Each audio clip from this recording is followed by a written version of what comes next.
E aí pessoal do Facilitando a Medicina, tudo bom com vocês? Eu sou Cleverson Dovec e a gente vai para mais uma aula referente à anatomia, essa playlist que estamos fazendo. Então se eu te ajudar de alguma forma, você quiser receber mais conteúdos, mais videoaulas, se inscreve aí no canal, galera, esse botãozinho vermelhinho que fica embaixo do vídeo, deixe seu joinha e vamos ao que interessa.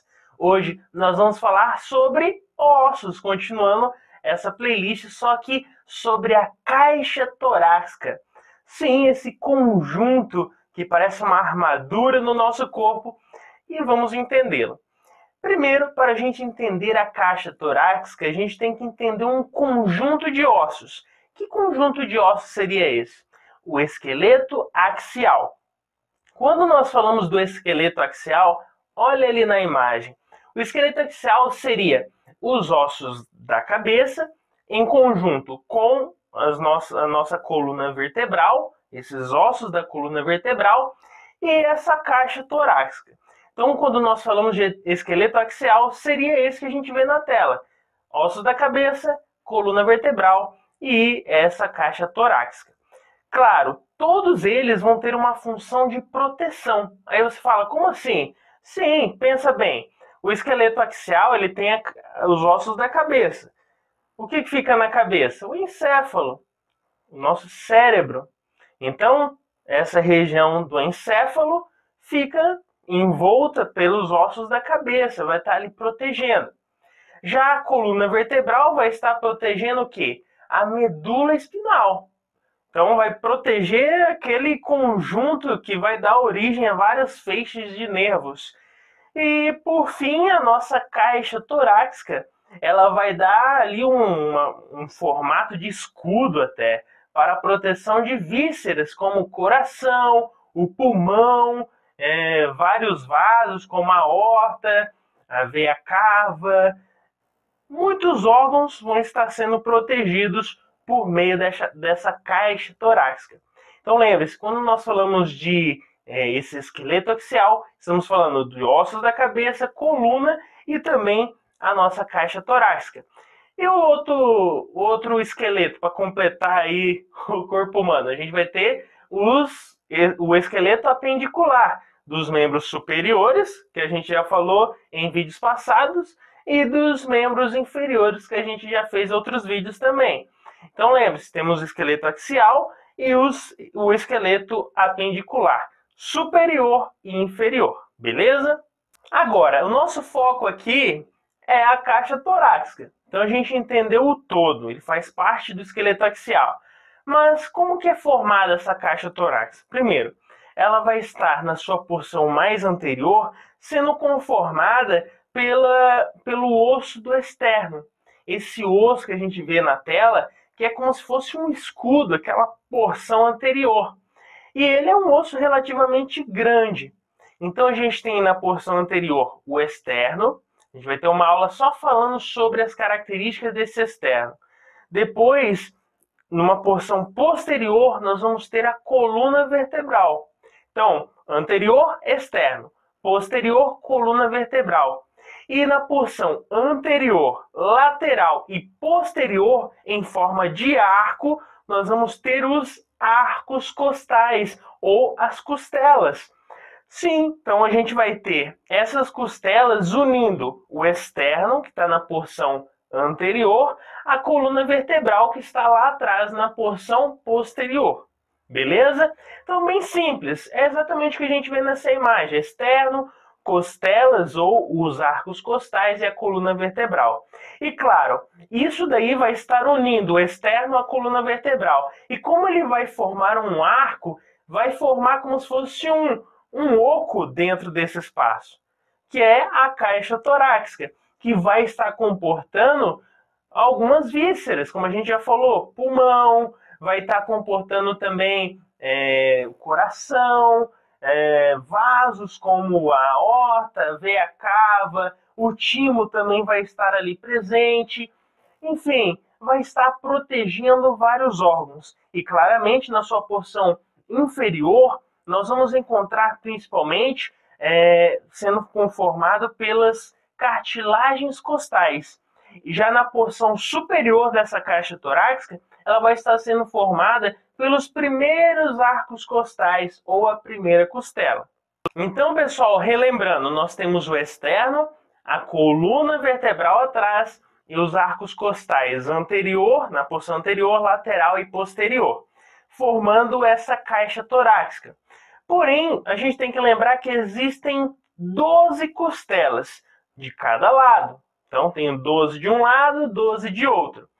As 7 primeiras costelas, elas estarão ligadas diretamente ao externo, essa porção anterior que a gente já viu. Ela vai estar ligada diretamente a esse externo por meio das cartilagens costais, que são essas assinaladas aí na nossa imagem.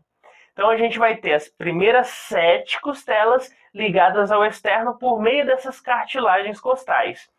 E essas costelas, por estarem ligadas diretamente a esse externo, elas são chamadas também de costelas verdadeiras. Agora, a partir do 8º, o 9º e o 10º, a gente não vai ser chamada de costela verdadeira, vai ser chamada de costela falsa.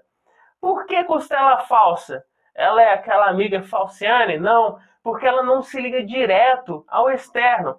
Ela vai se ligar indiretamente ao externo por meio da 7ª costela. Aí você fala, como assim? Não entendi. Pensa bem, as 7 primeiras costelas se ligam ao externo, beleza. Já a 8ª, a 9ª e a 10ª, elas não se ligam ao externo, elas vão se conectar à cartilagem costal da 7ª costela, como a gente percebe nessa imagem. A gente vê que a 8ª, 9ª e a 10ª, ela vai soltar as suas cartilagens costais para se inserir na cartilagem costal da 7ª costela. E aí sim se unir a esse conjunto que a gente falou. Então a gente já falou aqui das 7 primeiras, a 8ª, a 9ª e a 10ª. A gente falou que tem 12 costelas. Então falta a 11ª e a 12ª. O que a gente fala dessa 11ª e 12ª? Elas são chamadas de costelas flutuantes. Por que costelas flutuantes? Porque elas não se ligam a ninguém, elas ficam ali sobrando, mas tem a sua função de proteção. São essas que a gente vê na tela. Elas ficam sem ligar, por isso são chamadas de flutuantes. Beleza? Então vamos lá, ó. As 7 primeiras costelas se ligam diretamente ao externo, por meio da cartilagem costal, chamadas também de costelas verdadeiras, né? Então, as 7 primeiras são costelas verdadeiras. A 8ª, a 9ª e a 10ª são chamadas de costelas falsas, porque elas se ligam ao externo indiretamente, porque a sua cartilagem costal vai se ligar a quem? A cartilagem costal da 7ª costela. Beleza até aí. E as últimas duas são chamadas de costelas flutuantes, porque elas vão ser as que estão ali sem ligar a ninguém, estão ali soltinhas. Tranquilo? Outro ponto que a gente tem que saber é que entre uma costela e outra, como a gente vê aqui na imagem, existe um espaço intercostal. Isso é importante a gente dizer porque entre esses espaços vão existir a presença de músculos. Músculos estes que vão auxiliar no processo de respiração. Beleza. Agora, a gente tem que saber o que já citamos anteriormente. Isso é uma caixa torácica. Então, nessa caixa, na porção interior, existe um oco que vai ser ocupado por vísceras. E claro, essas vísceras, a gente já falou, coração, pulmão, vasos, tem a função de proteção dessas vísceras. E por fim, a gente pode citar o diafragma, que ficaria ali bem numa divisão entre o que seria essa porção da caixa torácica e o abdômen, que ficaria na porção abaixo do diafragma. E essa relação que a gente fala com o diafragma é muito importante por causa da respiração, porque essa caixa torácica, a cada medida que a gente tem uma inspiração e expiração, ela vai aumentar ou se expandir de tamanho e diminuir. Então ela se expande e diminui a cada medida de uma inspiração e uma expiração.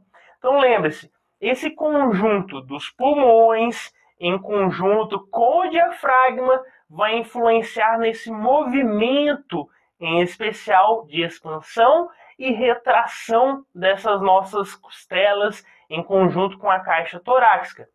E aí vem o detalhe. Por que uma pessoa, quando ela sofre uma queda ou fratura uma costela, por que eu não vou engessar essa pessoa? Por que eu não vou ali colocar um gesso de costela? Porque, pensa bem, se eu engessar essa região, a pessoa vai... Fica difícil de respirar, galera, porque precisa expandir essa nossa caixa torácica para os pulmões poderem se encher ali, o diafragma trabalhar corretamente. Então, quando existe uma fratura de costela, eu não posso engessar essa região, que atrapalharia certamente a respiração desse paciente. Beleza? Então, essa é a principal aula aí, introdutória sobre caixa torácica. A gente vai aprofundar mais na próxima aula, falando sobre as costelas e o externo, esses acidentes anatômicos. Se eu te ajudei, deixa seu joinha, se inscreve no canal e vamos continuar o nosso estudo. Valeu?